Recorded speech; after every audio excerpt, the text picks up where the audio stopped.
नमस्कार मित्रों, अश्विनी सेज में आपका स्वागत है। मित्रों, आज चर्चा एक बार फिर हिंदू और मुस्लिम फैक्टर की।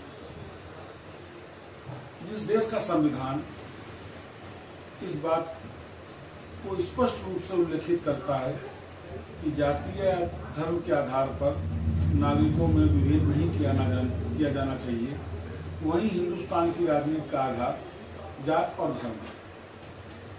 हिंदुस्तान में 75 साल की आजादी में हिंदू को टैक्स बैंक के रूप में यूज किया गया है और मुस्लिम को वोट है। आज कमोबेश 1/4 आबादी है मुस्लिम्स की,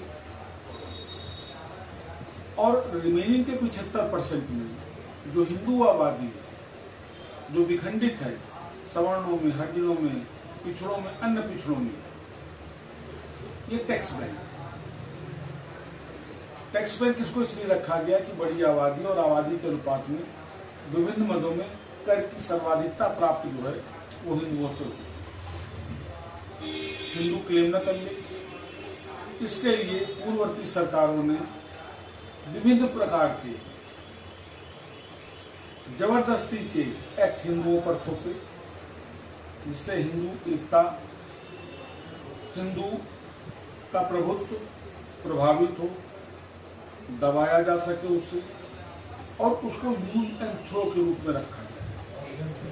क्योंकि मुस्लिम आबादी के साथ में परसेंटेज ऑफ लिटरेसी की प्रॉब्लम है, बहुत जल्दी मैनिपुलेट किए जा सकते हैं, डिमांड्स ज्यादा नहीं है, पढ़े लिखे कम है, सोर्स ऑफ इनकम इनकी बड़ी सीमित है, मैक्सिमम 90% आपको मुस्लिम जॉब करता हुआ दिखेगा, सीमित रिक्वायरमेंट है, तो इसको as a vote bank develop किया। अल्पसंख्यक आरक्षण देंगे, अल्पसंख्यकों को ये देंगे। आप याद करिए कांग्रेस का वो स्टेटमेंट, जब मनमोहन सिंह जैसा एक सो कॉल्ड थोरो क्वालिफाइड आदमी ये कहता हो कि देश की संपदा पर पहला हक मुसलमानों का, तो क्या ये सेक्युलरिज्म के कॉन्सेप्ट को वायलेट नहीं करते? अब भाजपा शासन का क्लेम सुनिए, देश की संपदा पर पहला हक गरीबों का, तो क्या ये वर्ग आधारित डिफरेंशिएशन नहीं जनरेट करते? एक धर्म के आधार पर एक, तो मित्रों समझने वाली बात यह है कि संविधान की व्यवस्था का खुले आम मजाक बनाते हुए हमारे भारत की सरकारें, राजनीतिक पार्टियां खुल करके सेक्युलरिज्म के नाम पे जनता को बेवकूफ बना रही है और वोट बैंक की राजनीति कर रही है। 2 बैंक बनी है, एक हिंदू वोट बैंक है और एक मुस्लिम बैंक। हिंदू बैंक इसलिए बनाई गई है कि अत्यधिक करों का दोहन किया जा सके, और मुस्लिम वोट बैंक इसलिए बना है कि उसको मैनिपुलेट करके वोट लिया जा सके। उत्थान दोनों का नहीं है। ओबीसी, बीसी, एससी, इस आरक्षण से केवल वही लोग प्रिविलेज हुए मित्रों जिनको एक बार इस आरक्षण का लाभ मिल गया है। अगर आप हकीकत में अपने अगल बगल पर नजर डालें तो आज से 30 साल पहले जो परिवार सड़क पर सफाई कर रहा था, आज भी वो परिवार सड़क पर सफाई करता मिलेगा। तो ये SC/ST के आरक्षण का लाभ किसको मिला? लाभ उसको मिला जिसके परिवार के पूर्व में किसी ने आरक्षण के आधार पर कोई पद पाया, आज भी उसके परिवार को लाभ दिया जा रहा है। मित्रों, ये मजाकी व्यवस्था के साथ जो परिवार एक बार किसी भी रिजर्वेशन का लाभ ले चुका है, किसी भी सरकारी व्यवस्था से वो उपकृत किया जा चुका है, बार बार उसी परिवार को लाभ देना क्या ये उचित है? क्या नागरिकों में भेद नहीं उत्पन्न किया जा रहा है इस आरक्षण के नाम पर, वोट बैंक के नाम पर?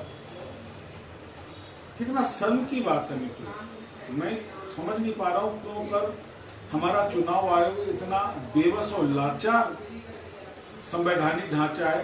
क्या उसके आयोग के आयुक्तों को और अधिकारियों को नहीं दिखता कि खुलेआम इस इलेक्शन में रिश्वत दी जा रही है वोटर को,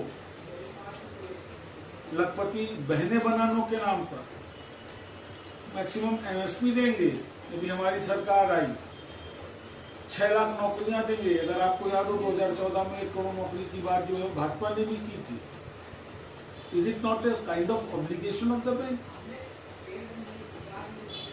वोट बैंक बन रहा है और वोट बैंक का आधार समाज को विभेद कर जो संवैधानिक व्यवस्था है उसको वायलेट कर बनाया जा रहा है कि एक वर्ग जो है वो टैक्स देने के लिए है, दूसरा वर्ग उस टैक्स से प्रिविलेज लेने के लिए। वितरण बराबर होगा, जबकि हकीकत ये कि धन का कभी भी बराबर वितरण नहीं हो सकता, और न किया जाना चाहिए, क्योंकि अगर आप करेंगे इससे वो लोग भी लाभान्वित होंगे जिनका उस विकास में कोई भूमिका नहीं है, वो आप पर आधारित हो जाएंगे, बेस्ड हो जाएंगे कि वो तो कमाएंगे ही, हमको देंगे, हम क्यों करें। ऐसे देश विकसित होगा, ऐसे सेक्युलरिज्म स्थापित होगा। आप अल्पसंख्यकों की बात करें, बहुसंख्यकों की बात करें,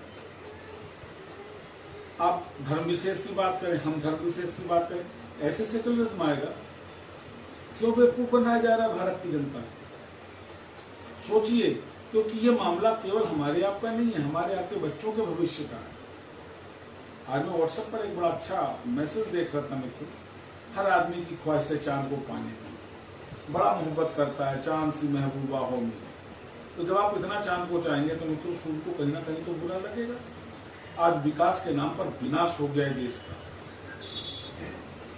51 पॉइंट कुछ डिग्री सेल्सियस का टेम्परेचर आज रिकॉर्ड किया गया चुरू में, क्योंकि हमने विकास के नाम पर सड़कें बनाने के लिए करोड़ों की, हजारों करोड़ों की तादाद में पेड़ काटे, रोपण नहीं हुआ, कागजी छोड़।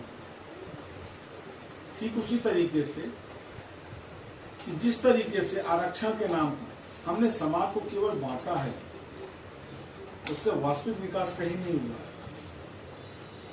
ठीक उसी तरीके से जिस तरीके से सेक्युलरिज्म के नाम पर एक पार्टी एक धर्म का संरक्षण करती है और दूसरी पार्टी दूसरे धर्म का, जबकि सेक्युलरिज्म सर्वधर्म समभाव की बात करता है।